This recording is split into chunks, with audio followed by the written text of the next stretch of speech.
ನಮಸ್ಕಾರ ವೀಕ್ಷಕರೇ, ಇವತ್ತಿನ ರೆಸಿಪಿ ಪಾಲಕ್ ಪಪ್ಪು. ಬನ್ನಿ ಹಾಗಾದರೆ ಈ ಪಾಲಕ್ ಪಪ್ಪುನ ಹೇಗೆ ಮಾಡೋದು, ಪಾಲಕ್ ಪಪ್ಪು ಮಾಡೋದಕ್ಕೆ ಏನೆಲ್ಲ ಇಂಗ್ರೀಡಿಯೆಂಟ್ಸ್ ಬೇಕು ಅಂತ ಒಂದು ಸಲ ನೋಡ್ಕೊಳ್ಳೋಣ. ಮೊದಲಿಗೆ ಒಂದು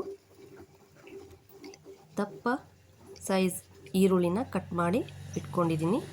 4 ಹಸಿಮೆಣಸಿನ್ಕಾಯಿನ ಕಟ್ ಮಾಡಿ ಇಟ್ಕೊಂಡಿದ್ದೀನಿ. ಒಂದು ದಪ್ಪ ಟೊಮೆಟೊನ ಕಟ್ ಮಾಡಿ ಇಟ್ಕೊಂಡಿದ್ದೀನಿ. 1 ಕಟ್ಟು ಪಾಲಕ್ಕು, ಸ್ವಲ್ಪ ಬೆಳ್ಳುಳ್ಳಿನ ಜಜ್ಜಿ ಇಟ್ಕೊಂಡಿದ್ದೀನಿ. ಅದ್ರ ಜೊತೆಗೇ ಸ್ವಲ್ಪ ಕರಿಬೇವು ಸೊಪ್ಪನ್ನ ಕೂಡ ಕಟ್ ಮಾಡಿ ಇಟ್ಕೊಂಡಿದ್ದೀನಿ. 2 ರಿಂದ 3 ಒಣಮೆಣಸಿನ್ಕಾಯಿ, ಚಿಕ್ಕ ನಿಂಬೆಹಣ್ಣು ಗಾತ್ರದ ಹುಣಸೆಹಣ್ಣನ್ನು ನೆನೆ ಇಟ್ಕೊಂಡಿದ್ದೀನಿ. ಈಗ ಇದಕ್ಕೆ ಅರ್ಧ ಕಪ್ ತೊಗರಿಬೇಳೆ ಹಾಗೂ 1/4 ಕಪ್ ಹೆಸರುಬೇಳೆ ಎರಡೂ ನಾವು ವಾಶ್ ಮಾಡಿಬಿಟ್ಟು ನೀಟಾಗಿ ಕುಕ್ಕರಲ್ಲಿ ನುಣ್ಣಗೆ ಬೇಯಿಸ್ಕೊಳ್ಬೇಕಾಗತ್ತೆ. ನಂತರ ಒಂದು ಪಾತ್ರೆನ ಇಟ್ಬಿಟ್ಟು ಪಾತ್ರೆಗೆ 1 ರಿಂದ 2 ಟೇಬಲ್ ಸ್ಪೂನ್ ಎಣ್ಣೆ ಹಾಕಿದ್ದೀನಿ. ಎಣ್ಣೆ ಬಿಸಿಯಾದ ನಂತರ ನಾನಿಲ್ಲಿ ಸಾಸಿವೆ ಹಾಕ್ತಾಯಿದ್ದೀನಿ. ಸಾಸಿವೆ ಸಿಡಿತಾ ಇದೆ. ನಂತರ ಇದಕ್ಕೆ ಸ್ವಲ್ಪ ಜೀರಿಗೆ ಸೇರಿಸ್ತಾ ಇದ್ದೀನಿ. ಜೀರಿಗೆ ಸೇರಿಸಿದ ನಂತರ ಒಣಮೆಣಸಿನ್ಕಾಯಿ 2 ರಿಂದ 3 ಜಜ್ಜಿಟ್ಕೊಂಡಿರುವಂತಹ ಬೆಳ್ಳುಳ್ಳಿ ಹಾಗೂ ಕಟ್ ಮಾಡಿಟ್ಕೊಂಡಿರುವಂತಹ ಹಸಿಮೆಣಸಿನ್ಕಾಯಿ ಹಾಗೂ ಕರಿಬೇವು ಸೊಪ್ಪನ್ನ ಸೇರಿಸ್ತಾ ಇದ್ದೀನಿ. ಇವಾಗಿನ್ನೆಲ್ಲ ನೀಟಾಗಿ ಫ್ರೈ ಮಾಡ್ಕೊಳ್ಳಿ ವೀಕ್ಷಕರೇ. ನಿಧಾನಕ್ಕೆ ಗ್ಯಾಸ್ ಫ್ಲೇಮ್ ಸಿಮ್ಮಲ್ಲೇ ಇರಲಿ. ಇವಾಗಿದು ಫ್ರೈ ಆಗ್ತಾ ಇದೆ.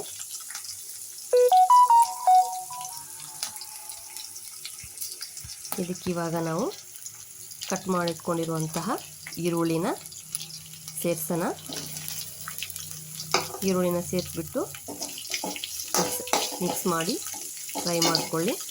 ಈರುಳ್ಳಿ ಕೂಡ ಟ್ರಾನ್ಸ್ಪರೆಂಟ್ ಆಗೋವರೆಗೂ ಫ್ರೈ ಆದರೆ ಸಾಕು, ಕಂದು ಬಣ್ಣಕ್ಕೇನು ಬರೋದು ಬೇಡ. ಇವಾಗ ಇದಕ್ಕೆ ಚಿಟಿಕೆ ಅರಿಶಿಣವನ್ನು ಕೂಡ ಸೇರಿಸ್ತಾ ಇದ್ದೀನಿ. ಮಿಕ್ಸ್ ಮಾಡಿಬಿಟ್ಟು ಫ್ರೈ ಆಗಲಿ. ನಂತರ ಟೊಮೆಟೊನ ಸೇರಿಸ್ತಾ ಇದ್ದೀನಿ. ಇದು ಕೂಡ ನೀಟಾಗಿ ಟೊಮೆಟೊ ಮೆತ್ತಗಾಗೋವರೆಗೂ ಫ್ರೈ ಆಗಲಿ. ನೋಡಿ ವೀಕ್ಷಕರೇ, ಟೊಮೆಟೊ ಕೂಡ ಫ್ರೈ ಆಗಿದೆ. ಇವಾಗ ಇದಕ್ಕೆ ಕಟ್ ಮಾಡಿಟ್ಕೊಂಡಿರುವಂತಹ ಪಾಲಕನ್ನ ಸೇರಿಸ್ತಾ ಇದ್ದೀನಿ. ಸೇರಿಸ್ಬಿಟ್ಟು ಇದನ್ನು ಕೂಡ ಒಗ್ಗರಣೆಯಲ್ಲಿ ನೀಟಾಗಿ ಮಿಕ್ಸ್ ಮಾಡಿ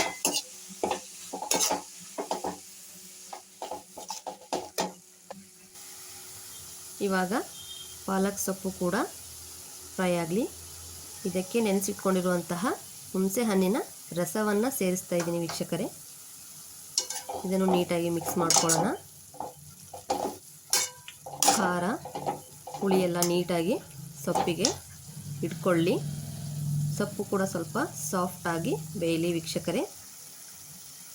ಈ ಟೈಮಲ್ಲಿ ಇದಕ್ಕೆ ನಾವು ಇಟ್ಕೊಂಡಿರುವಂತಹ ಬೇಳೆನ ಸೇರಿಸೋಣ ಒಗ್ಗರಣೆಗೆ.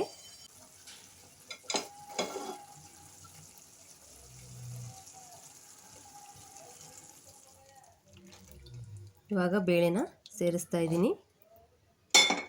ಇದನ್ನು ಕೂಡ ನೀಟಾಗಿ ಮಿಕ್ಸ್ ಮಾಡ್ಕೊಳ್ಳೋಣ.